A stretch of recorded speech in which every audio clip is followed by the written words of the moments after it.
Di sesi ini saya berikan kesempatan untuk para hadirin yang ada di side pool tempat kita ngobrolin tentang prime topic. Yang ingin memberikan tanggapan, ingin memberikan pertanyaan juga silakan. Mau bersaksi karena pernah menjadi korban ya mungkin banjir atau gimana harus ngungsi, silakan. Yang pertama ada Pak Pujor Hayurisan, monggo. Yang pertama saya sangat sependapat, tadi ada 3 fenomena bencana tadi sudah dibahas. Ya. Terus yang kedua, ada yang bisa diprediksi dan yang tidak diprediksi. Iya. Unpredictable dan predictable. Ada 2. Nah, berbicara dari itu, mestinya manajemen bencana itu betul-betul harus digarap secara serius dan komprehensif. Jadi kalau menurut saya, sejak perencanaan, nah ini, kita bicara perencanaan, itu sudah ada makna koordinasi komunikasi di sana. Perencanaannya itu ada paling tidak ada 5 aspek. 5 aspek yang pertama biar gampang itu 5M. M yang pertama itu man-nya. Nah, orangnya, SDM-nya. Kadang-kadang banyak orang tapi tidak berkualitas. Kadang-kadang ada yang berkualitas tetapi kurang orang. Nah, ini SDM itu tanggung jawabnya siapa? Nanti ketika komprehensif akan ketahuan. Jadi M pertama adalah manusia. Yeah. Terus M kedua adalah dananya dari siapa? Sumbernya dari mana?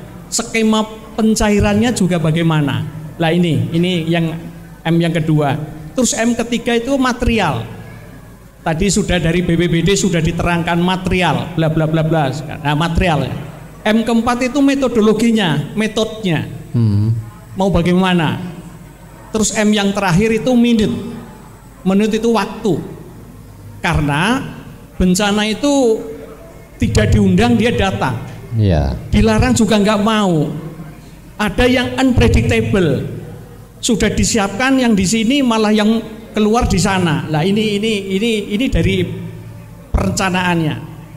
Terus yang kedua manajemen bencana organisasinya. Lah ini sangat ruwet sekali. Tadi dari akademisi sudah mendeklarasi bahwa kami pada posisi pra. Ya, ketika terjadi dan setelah terjadi bukan urusannya akademisi katakanlah begitu. Maka ketika pra itu tidak ditata dengan baik, beliaunya akan teriak-teriak, sudah saya kandani, nah, sudah saya beri penjelasan di pranya. Jadi pengorganisasian itu tidak gampang. Nafas organisasi adalah koordinasi dan komunikasi. Koordinasi di kita, bangsa Indonesia, tanpa menyalahkan siapa, itu memang kendor atau lemah sekali di koordinasi. Komunikasinya juga lemah. Muncul lagi egosentris. Kalau tidak menguntungkan organisasi saya, ngapain saya ikut-ikutan? Atau bahkan ekstrimnya, biar organisasi lain yang celaka. Nah ini masih terjadi itu, egosentris itu masih terjadi. Apalagi, nah ini nanti tolong Pak Ketua Komisi mengomentari. Apalagi kalau sudah ada tumpangan atau motif-motif perspektif politik. Yang penting menguntungkan atau tidak menguntungkan, bukan benar atau tidak benar, tidak masalah. Yang penting menguntungkan atau tidak menguntungkan, itu organisasinya. Lah aktualisasinya itu juga repot sekali ini. Nanti tumpuannya itu BPBD, tapi BPBD ketika perannya itu kan tadi itu kalau organisasinya tidak jelas atau tidak koordinasi komunikasi, sementara perencanaannya duitnya dari mana dan sebagainya, nanti siapa yang tanggung jawab? Bendahara takut mengeluarkan uang karena skemanya menyalahi aturan dan sebagainya. Ini aktualisasinya. Terus terakhir evaluasi, controlling. Nah ini tugas melekat kepada Dewan ini. Jadi beliau itu harus runtut ketika menggelontorkan biayanya berapa di APBD, dievaluasi. Jangan sampai mengevaluasi tetapi memberi uangnya itu tidak sepadan. Tiwas ngone-ngoneke dievaluasi tetapi duitnya itu seret. Nah ini kadang-kadang ngomongnya kan gampang. Iya. Sudah saya beri dana, sudah saya alokasikan, tapi kan nominalnya kan tidak cukup.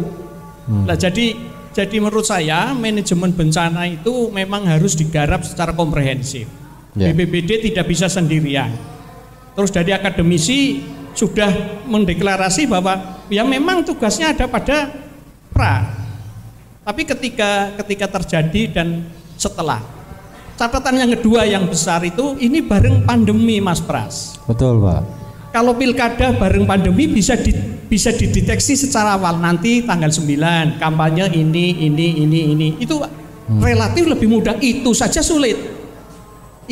sulit, apalagi bencana, apalagi yang unpredictable, yang tidak bisa diprediksi kapan datangnya. Dia tidak tanpa kula nuwun assalamualaikum itu langsung terjang. Nah itu luar biasa, apalagi tadi sudah nah ini nanti jangan sampai pada suatu saat klimatologi teriak-teriak, pengertian teriak-teriak positif, Pak. Sudah saya kasih tahu yang namanya daerah Pemalang, Pekalongan, Banjarnegara, Banyumas, di daerah pegunungan, di daerah hulu itu longsor. Ya. Nah, kalau tidak komprehensif, kalau tidak ada koordinasi, BPBD itu 24 jam nongkrong di sana nggak longsor-longsor, kan begitu. Nah ini kan perlu ada koordinasi. Jadi poin saya yang kedua tadi ini bareng pandemi. Tidak pandemi saja itu sudah sulit sekali, apalagi ada pandemi. Nanti jangan sampai luka di atas luka. Nah itu kan repot sekali. Jadi ada pandemi, ada bencana. Mau didahulukan yang mana? Untuk menjaga jarak itu sulit, apalagi dingin ya. Dingin mau suatu-aduan kan tidak mungkin. Terus APD-nya itu loh, APD-nya itu sudah tidak bisa terkontrol. Jadi itu saja. Jadi ada beberapa poin saya nawar ke akademisi, mbok jangan hanya di pra. Terutama mungkin di pasca, Bu. Di pasca jadi dihitung. Jadi bila perlu ditakut-takutin, Bu. Ya, ditakut. Ini tadi dari klimatologi itu sudah nakut-nakutin loh itu. Itu nanti begini. Kalau nggak percaya silakan tunggu tanggal mainnya. Kan kira-kira begitu. Ya, terus jadi dari DPRD yaitu tadi. Jadi antara dana yang dikucurkan itu harus dikontrol betul-betul efektif efisien. Terus pada controllingnya juga harus tepat. Tagih janji. Terakhir kepada pemerintah dalam hal ini BPBD itu kan tupoksinya memang malah justru tidak ada bencana, panjenengan malah nganggur, begitu kan kira-kira. Nah ini harus dihitung benar ini, ya. Jadi pasukan panjenengan itu disiapkan tapi nggak banjir, nah, baru pulang ke rumah tiba-tiba banjir, itu kan bisa. Terima kasih. Wassalamualaikum warahmatullahi wabarakatuh. Waalaikumsalam. Terima kasih Pak Pujo Rahayu. Ini menarik ya. Salah satu yang disampaikan Pak Pujo adalah disaster management. Ini mungkin bisa menjadi bahan juga untuk para stakeholder kebencanaan di Jawa Tengah. Karena apalagi nanti tahun 2022 Indonesia ini akan menjadi tuan rumah Global Platform for Disaster Risk Reduction.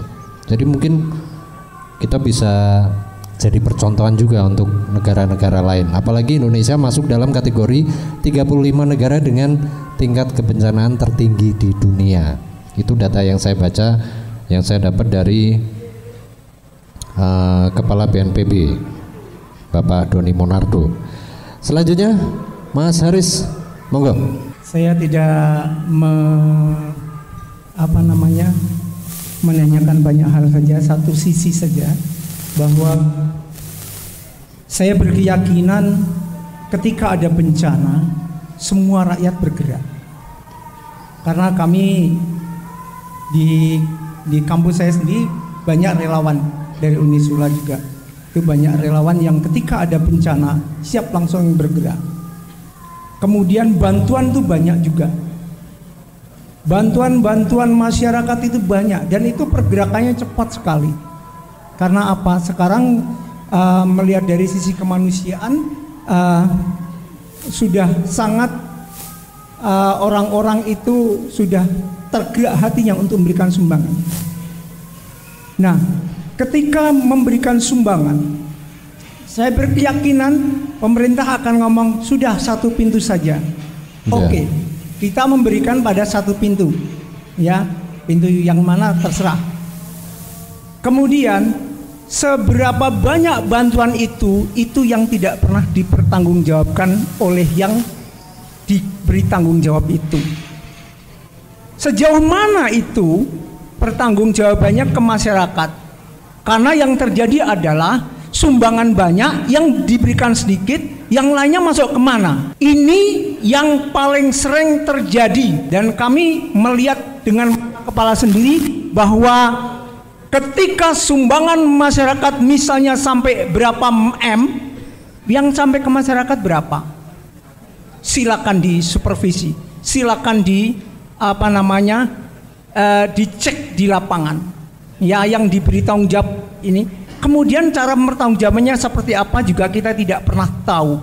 Yang jelas kami sebagai masyarakat ikhlas memberikan itu. Ya, mari kita sama-sama melihat bahwasanya ini bukan melihat dari sisi bahwasanya oh ini ada yang disalahkan, bukan. Tapi yang terjadi demikian. Sumbangan banyak, yang sampai masyarakat berapa? Terus pertanggungjawabannya kepada yang memberi seperti apa? Terima kasih. Assalamualaikum warahmatullahi wabarakatuh. Waalaikumsalam. Baik, langsung ditanggapi saja urut mulai dari Mas Abdul Hamid, kemudian Mas Adi dan Bu Erni. Ya, baik. Yang pertama dari Pak Pujo, ini banyak masukan dan secara lengkap, dan mungkin beberapa dinas juga harus dihadirkan di sini untuk bisa mengakselerasi dan dari pendapat-pendapat Pak Pujo tadi. Artinya gambaran tentang suatu bencana, misalkan daerah A ataupun ya Pekalongan lah terjadi bencana, itu pasti seperangkat kebutuhan pemerintahan, baik yang itu mengatur tentang kebutuhan dari mulai bahan pokok sampai kebutuhan-kebutuhan yang tidak terbiasa dipakai sehari-hari itu juga akan muncul di situ. Artinya seberapa masyarakat yang terkena dampak, ya kayak model perang. Semua peralatan, semua kebutuhan logistik, pemetaan wilayahnya itu harus jelas. Sehingga ketika terjadi bencana pasti pemerintah akan membuat ya kayak semacam struktur organisasi, pusat koordinasinya. Ada kepolisian, ada TNI, ada pemerintahan daerah dan lain sebagainya, yang itu langsung terpantau oleh gubernur selaku pemegang kebijakan provinsi, bupati, yang itu juga dilaporkan oleh kementerian bahkan sampai tingkatan presiden.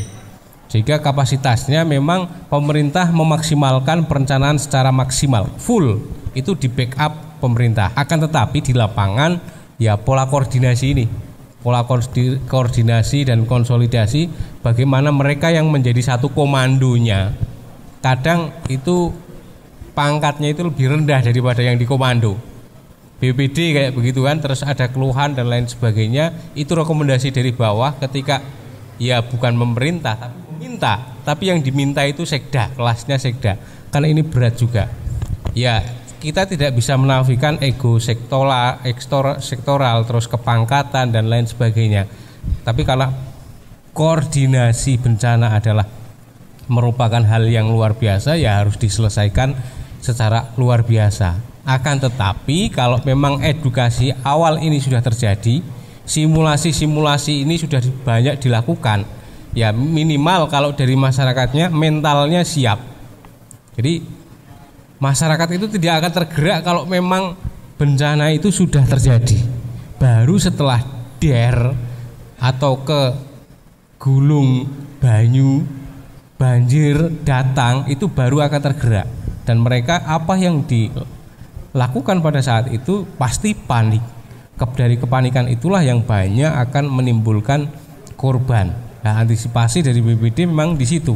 Sama akademisi bagaimana pendidikan ini selalu ditanamkan, diterapkan, walaupun mereka sampai adanya simulasi mereka tidak akan merasakan seberapa persennya rasanya orang itu terkena dampak bencana.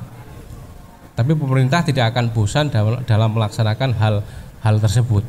Dari pola koordinasi dan sistem organisasi yang dibentuk secara luar biasa, pendanaan memang di BPBD ada sampai tingkatan logistik, subsidi kalau bahan makanan pokok terjadi bencana. Dinas sosial juga menyiapkan kas sosialnya. Di pemerintah daerah secara umum juga menyiapkan dana tak terduganya atau ya tidak teralokasi, sehingga ini tidak teralokasi secara rutin, tapi itu memang disiapkan untuk hal-hal yang darurat. Kayak COVID ini kan langsung tingkatannya adalah pusat sebagai bencana nasional non alam, sehingga pusat mengcover secara keseluruhan. Kabupaten, kota, provinsi hanya mengcover dari kebutuhan yang dicanangkan atau plottingnya diberikan oleh pemerintah pusat. Tanpa koordinasi pemerintah pusat, kita akan kebingungan akan mengalokasikan kemana. Nah, di sektor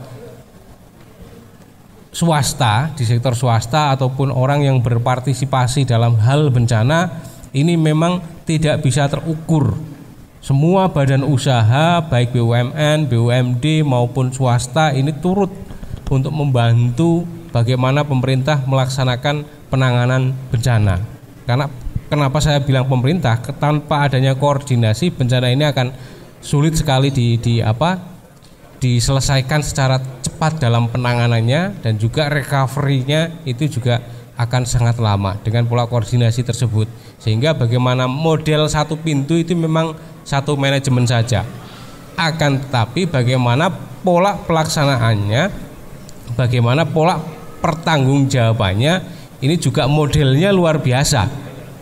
Dalam satu tim tersebut, misalkan COVID itu langsung membersamai adalah inspektorat, BPK dan lain sebagainya. Langsung di situ ada pendampingan apabila kesulitan untuk pencairan melaksanakan bagaimana melakukan pembelian dan lain sebagainya, itu agak sulit dalam aturannya. Lah itu terjadi dan banyak sekali menjadi kendala awal-awal penanganan COVID atau bencana non alam ini. Ketika mau beli hand sanitizer, thermal gun, itu pakainya semuanya kan pakai katalog, dan batas rendah, batas tinggi itu sudah ditentukan. Nah, ketika rumah sakit itu sudah tidak dapat barang yang seharga itu, ada barang bagus tapi harganya tinggi, ya bingung juga, nggak bisa menyelesaikan. Akhirnya semua perangkat organisasi sampai tingkatan organisasi hukum masuk di situ dan mulai menyelesaikannya. Dan ini tentunya akses ke masyarakat juga akan sangat terbuka. Bagaimana pola ini dilakukan? Karena di situ tidak akan mungkin ada lelang, tidak akan mungkin tahapan-tahapan perencanaan yang detail dan lain sebagainya. Semua dilaksanakan secara cepat dan basicnya ya bisa trial error terus dilaksanakan. Begitu, Pak. Baik, dan sekarang gilirannya Mas Adi Widardo untuk merespon. Moga Mas Adi. Matur nuwun Mas. Terkait dengan tanggapan matur nuwun untuk Bapak Pujo Pak Haris. Memang kalau di bencana itu, kalau dari siapa yang bertanggung jawab itu kita tahu ada 5 unsur Pak. Ada pentahelix, jadi ada masyarakat, ada pemerintah, ada dunia usaha, tambah ada media dan akademisi. Nah, jadi masing-masing punya peran, masing-masing punya tanggung jawab, saling berkolaborasi. Lah, disitulah nanti harapannya semua urusan yang terkait dengan bencana itu tertangani. Tidak ada tidak ada yang tidak tertangani, tidak ada yang saling tumpang tindih, sehingga masing-masing punya peran yang sendiri-sendiri. Lah, terkait dengan manajemen bencana agar secara lebih serius, apalagi sejak perencanaan, memang kalau di pemerintah provinsi terkait dengan SDM siapa yang berbuat, siapa yang bertanggung jawab, di BPBD salah satunya adalah meningkatkan meningkatkan kapasitas dari para pemangku atau penggiat bencana. Ada relawan. Kita tiap tahun melakukan pembinaan, melakukan peningkatan kapasitas relawan, bagaimana upaya-upaya yang bisa mereka lakukan itu secara secara kebencanaan itu mereka paham apa yang harus dilakukan, kemudian harus bersiap-siap, harus ada seperti kalau kesehatan ada APD, ya kita juga mempersiapkan itu bagi masyarakat yang ikut bergerak di relawan. Jadi itu di BBD ya, di relawan. Kemudian dari dinas lain, dinas terkait masih di provinsi juga ada Badan Diklat, ada Badan Pengembangan SDM Provinsi Jawa Tengah. Itu tiap tahun melatih 2 angkatan terkait dengan bagaimana mempersiapkan para pemangku kepentingan itu agar tanggap terkait dengan bencana. Apa yang harus dilakukan? Artinya nanti di setiap mereka mewakili perangkat daerah. Jadi nanti harapannya mereka memperkuat sistem koordinasi, sistem komunikasi. Jadi dia tahu berbuat di mana, dia posisi di mana, akan berbuat apanya itu sudah jelas. Itu di ranah katakan di sistem pemberdayaan dari SDM yang ada di provinsi. Kemudian dari segi organisasi di sistem penanganan darurat, kita merujuk adanya sistem SKPDP, Sistem Komando Penanganan Darurat Bencana. Itu di Peraturan Kepala BNPB kalau nggak salah nomor 2 tahun 2016 itu sudah diatur bahwa untuk penanganan keadaan darurat yang ada di di lapangan itu yang menjadi prioritas itu adalah mereka di kabupaten kota. Jadi para pemangku kepentingan utamanya di BBD itu membentuk posko lapangan induk yang ada di sana. Kemudian dari provinsi melakukan pos pendamping lapangan yang ada di masing-masing daerah terdampaknya. Nah di situ sudah dibagi strukturnya. Strukturnya sudah dibagi siapa menjadi insiden komandernya, siapa yang menjadi komandan utamanya, siapa menjadi wakil komandannya. Kemudian dibentuklah klaster. Klaster kalau secara internasional itu ada 11 klaster yang bisa diaktifkan untuk penanganan bencana. Namun tidak semua klaster itu bisa kita aktifasi, tergantung kebutuhan. Minimal yang kita bisa aktivasi adalah posko klaster untuk pengungsian, klaster untuk pencarian, klaster untuk logistik dapur umum, klaster logistik kesehatan. Nah, 4 klaster itu biasanya yang selalu harus hadir, selalu harus ada diaktifasi di masyarakat di daerah yang memang terdampak bencana. Nah di situ nanti aktornya masing-masing. Nah aktornya itu yang sudah kita lakukan baik melalui pembinaan relawan oleh BBD ataupun pembinaan yang dilakukan oleh Badan Diklat. Nah di situ harapannya mereka sudah tahu kesehatan harus mempersiapkan peralatan apa. Mereka di dinas kesehatan dibantu dengan rumah sakit dan puskesmas sudah punya sudah punya peralatan, sudah punya sumber daya manusia dan logistik yang harus disiapkan untuk apa. Kemudian terkait dengan COVID juga mereka kalau harus ada pengungsian, nah tadi kita katakan bahwa SOP-nya 50% kita tempat pengungsiannya kita isi hanya maksimal 50%. Ditambah dengan protokol bahwa kalau di sektor di klaster kesehatan mereka akan menyisir bagi yang terdampak masyarakat yang terdampak yang mengungsi itu dengan dengan cek suhu tubuhnya lebih dari 37,5.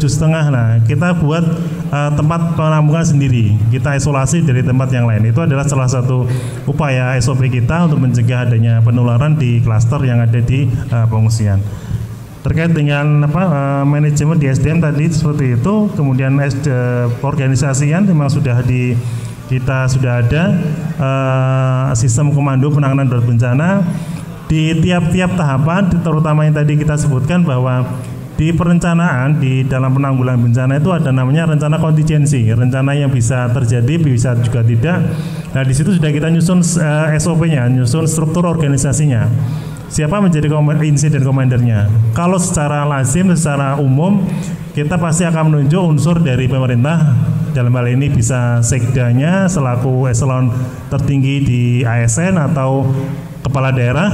Kemudian ada Bapak Kapolres atau Pak Dandim yang menjadi insiden commander secara bersama-sama menjadi satu kesatuan dalam struktur organisasi penanganan darurat bencana.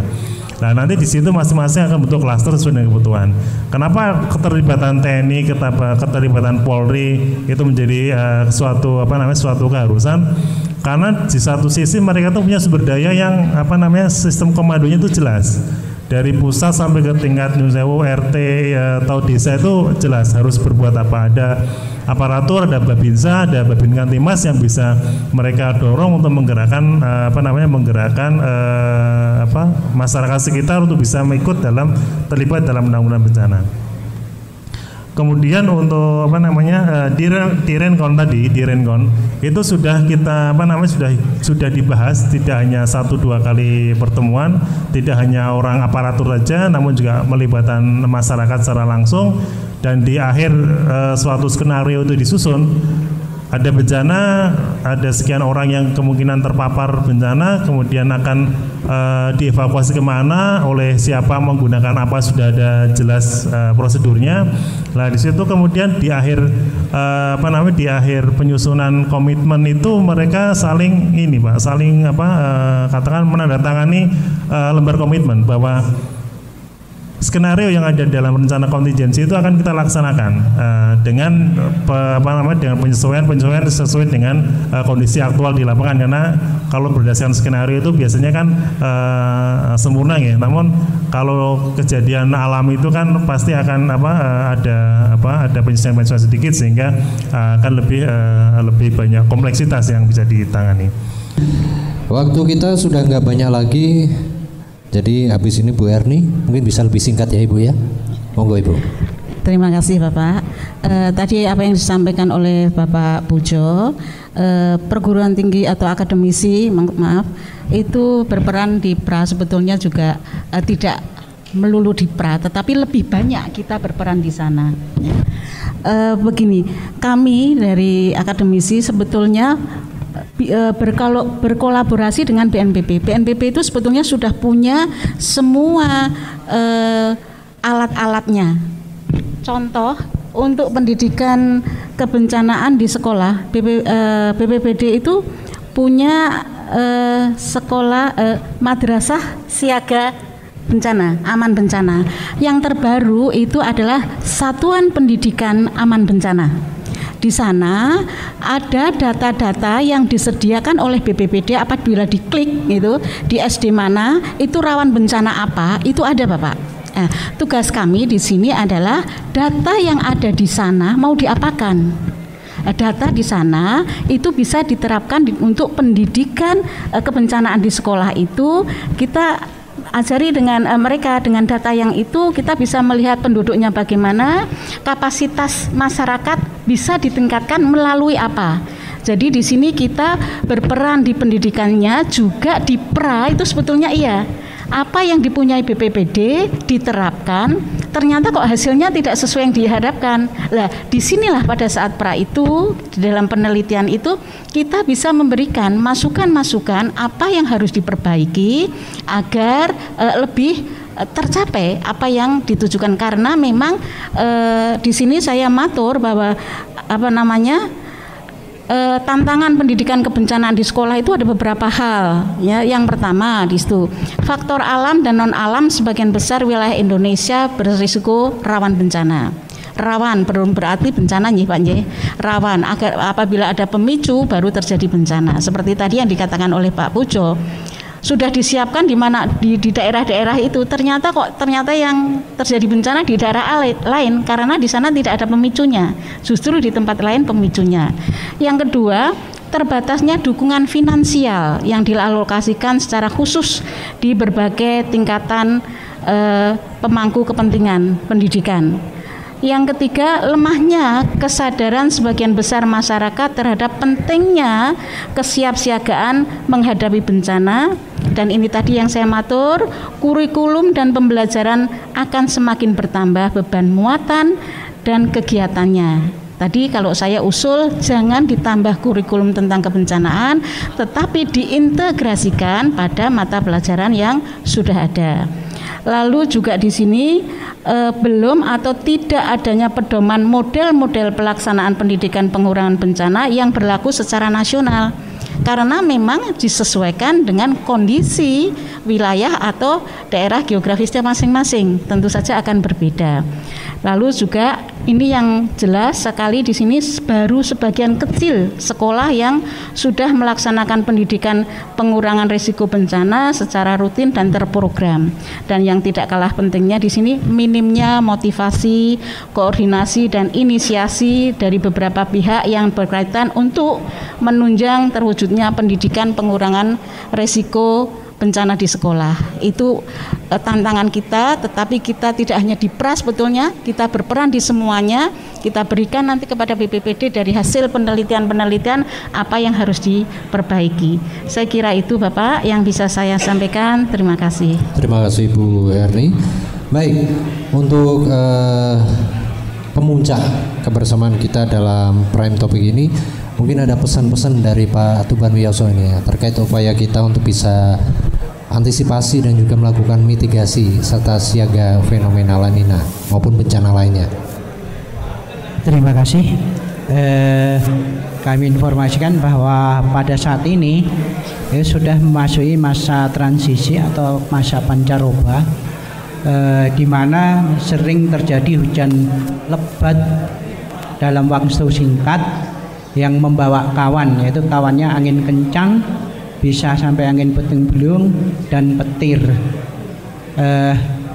sehingga kita perlu waspadai karena bisa angin kencang itu bisa menumbangkan pohon, menerbangkan atap rumah, sehingga kita perlu waspadai saat ini. Mungkin kalau ada pohon-pohon yang rimbun segera dikurangi, kemudian dikurangi dahannya, ranting-rantingnya dikurangi maksudnya, kemudian jangan berteduh di bawah pohon karena waspada terhadap petir juga, jangan berada di tempat yang lapang karena petir akan menyambar daerah tertinggi. Kalau Bapak Ibu berada di tanah lapang, ada petir, itu akan yang tertinggi akan disambar duluan, sehingga jangan para petani di ladang akan seret pulang dan sebagainya. Barangkali itu yang kami sampaikan, dan update informasi Bapak Ibu setiap saat bisa di info.bmkg.com. Terima kasih. Ya, terima kasih Pak Tuban. Baik, menutup Prime Topik kita, saya berikan kesempatan untuk Mas Abdul Hamid menyampaikan kalimat penutup. Ya, baik. Ini fenomena La Nina khususnya dalam kondisi kesiapsiagaan untuk menghadapi bencana. Artinya kalau memang disiapsiagakan dan ukuran dampaknya itu jelas. Tadi ada peningkatan debit air sampai 40% dari hal biasanya. Musim hujan itu puncaknya di Januari Februari, tapi nanti di La Nina ini Desember itu sudah mencapai puncaknya Pak. Iya. Ya, Desember mulai musim hujan. Artinya pola-pola ini kalau memang terbaca secara detail, jeli, apalagi di BMKG juga menyiapkan pusat informasi yang setiap saat bisa dibaca, ya pemerintah maupun masyarakat bisa melihat keduanya. Kalau memang ini dipersiapkan bagaimana kebutuhan pra bencana, taruhlah karena asumsi BPBD juga ya bencana, itu harus dipersiapkan mulai logistik, mulai peralatan, mulai relawan dan lain sebagainya. Semuanya harus memang terkoordinasi. Tanpa ini semua ketika itu terjadi kita tidak akan siap melakukannya. Dan terutama masyarakat, walaupun kesan di pusat informasi BMKG itu kalau masyarakat bilang ada yang meden-medeni atau menakut-nakuti, tapi karena itu merupakan satu riset, satu kajian yang memang bisa dipertanggungjawabkan, ya kalau pawangnya pemerintah ya BMKG ini, sehingga bagaimanapun perkiraan cuaca, iklim dan juga potensi terjadinya banjir, longsor sampai tsunami atau hanya gelombang tinggi dan lain sebagainya itu merupakan peringatan yang wajib kita indahkan, sehingga masyarakat sekitar, bagaimana pemerintah daerah untuk mempersiapkan perencanaannya itu harus benar-benar matang, bersumber dari informasi atau peta rawan bencana di daerah masing-masing.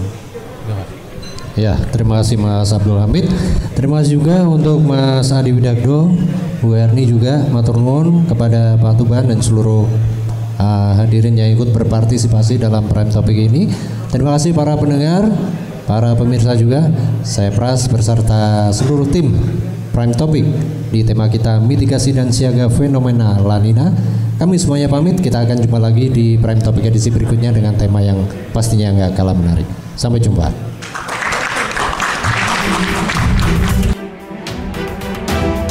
Demikian baru saja Anda ikuti Prime Topic Dialog bersama Parlemen Jawa Tengah dengan judul Mitigasi dan Siaga Fenomena La Nina. Prime Topic didukung oleh Sekretariat DPRD Provinsi Jawa Tengah dan Gets Hotel Semarang. Terima kasih dan sampai ketemu di Prime Topic edisi berikutnya.